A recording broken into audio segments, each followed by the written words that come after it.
The largest toy manufacturer in the world is Lego. It generates over $40 billion in revenue annually and produces billions of bricks. A series of unfortunate events began with a carpenter who, after his wife passed away, was left to care for his 4 sons alone. He used his workshop to make wooden toys and then finish.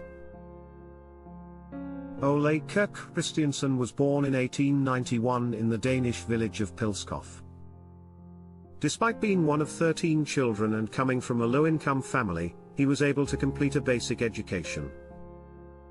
Later, he started working as his older brother Christian's apprentice to learn carpentry. He started working as a carpenter right away and became completely devoted to it. He eventually saved enough money to open his own workshop in Violin. His life was off to a wonderful start as soon as he married Christine Johnson, the love of his life. Over the following few years, they welcomed 3 sons, and we're looking to help them grow their business. However, the chance was lost before they could take advantage of it when some older sons unintentionally set a pile of wood chips on fire one day.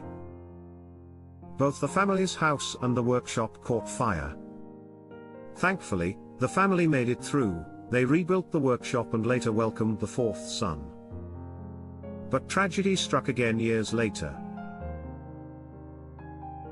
He only lost his business due to the Great Depression in the same year that Christine passed away, leaving him widowed and jobless. To raise his 4 sons by himself, Ole struggled. His luck didn't change until he made the decision to use his leftovers. Ole made new toys for his sons out of some leftover wood one day. He had a new business idea when he observed how joyful it made them. Cheap toys were very popular during the Great Depression, when many people were suffering. Ole and one of his sons immediately persuaded Fred to report to work. They produced wooden toys, automobiles, and animals. Although Ole found a new passion and his toys were well liked, it wasn't enough to sustain the business. Even worse, it entered bankruptcy. Ole's siblings could not bring themselves to watch in silence. They then offered to assist, but only if she would stop making toys and find a legitimate job. Ole declined their offer. Instead, he persisted in developing his new company. He adhered to his personal motto, "Only the best is worthy." Eventually, word got out that his workshop produced the highest caliber wooden toys. A man from out of town made the decision to visit one day. He was a wholesaler from Frederick who placed a sizable order to sell the bowls and toys throughout many stores for the holidays after being impressed with them before departing. As he finished the order, he said to himself, "This Christmas is going to be great." All of the workers that Ole had to fire during the Great Depression were rehired. To make sure the toys would be stocked in time, they worked day and night. They were abruptly told to stop, though.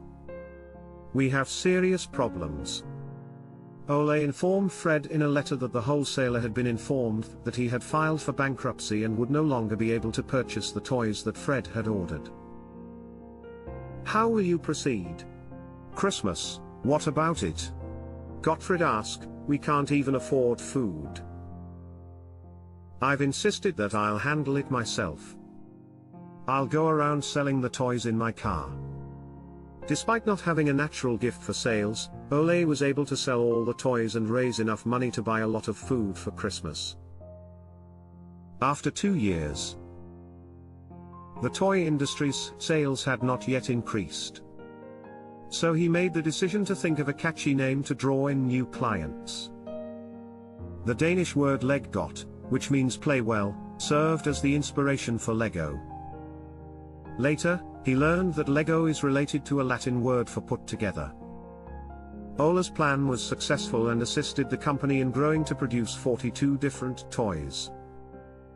But tragedy struck once more a few years later when Germany invaded Denmark, leaving many people in a difficult financial situation. His workshop was completely destroyed by a fire that occurred after previous financial difficulties. His models and drawings were all destroyed. A one-day-old went to a trade show in Copenhagen. He came across a molding machine for plastic. It was a brand new invention that was motivated by businesses looking to produce inexpensive substitutes during World War II. Ole was nevertheless motivated by a plastic toy he had previously seen. The brand of the item was Kitty Craft self-locking building bricks. Ole made his own because he thought plastic toys had potential.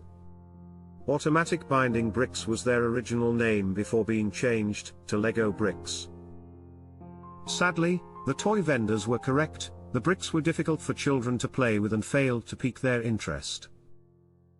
They were terrible at sticking together or snapping to each other. But something urged Ole to persevere. Gottfried was visiting a toy exhibition in England at the same time. Troels Peterson, the manager of a sizable shopping center, shared his disappointments as they talked about the toy industry. Nothing I said to Gottfried had a system, and Gottfried didn't challenge it. Instead, he listened and started to think about how Lego could handle the challenge of implementing the system. Over the following few months, Lego introduced the system in use. It came with 8 toy cars and 28 different sets. They were created with the idea that every block should interlock and be connected. A few years later, Ole and Gottfried improved the bricks design. They were granted a patent for a stud and tube structure that allowed children to snap the bricks together without risk of disassembly. Sales rose, and kids became addicted, but the health of the elderly declined. Ole had a heart attack and died just a month after the new design was unveiled. He is only 66 years old. Fred was now in charge of the company, continuing his father's legacy. However, he would first need to go through the same ordeal, the fatal sign. History repeated itself 2 years after Godfrey took control of Lego. After being struck by lightning, the company's warehouse of wooden toys caught fire. Godfrey had to decide whether to permanently abandon the use of wood or continue using plastic. He went with the latter. It wasn't an easy choice to make. Godfrey and his brothers frequently argued. Later, he bought them out, and that year, he was the only owner of Lego. Fred made the decision to expand the company. He bought some land near Billund and constructed an airport there. The goal was to make visits to Lego Global and business partners easier. Lego toys were brought into the country just 1 year later. Gottfried opened a theme park, released manuals and figures, and demonstrated that he was more than capable of continuing his father's legacy. Early in the 1990s, Lego held a market share of close to 80%. As the 1990s came to an end, sales grew at a double-digit rate while the industry averaged 4%. Sales reached the billion-dollar mark, and they started licensing their toys, first to Star Wars and then to Winnie the Pooh. The largest toy company in the world today, Lego's brand is more well-known than Hasbro's and Barbie's combined. Many people attribute the company's success to Ole and Gottfried's perseverance in rebuilding the business time and time again. Although life is a gift, there is more to it than that. As I was growing up, I would tell people, this is the tale of how a carpenter and his son overcame bankruptcy and 3 fires to turn a small workshop into a $40 billion company. Which of the following facts was your favorite in this video? Let us know in the comments. Also, don't forget to turn on the notification bell and like and subscribe for more.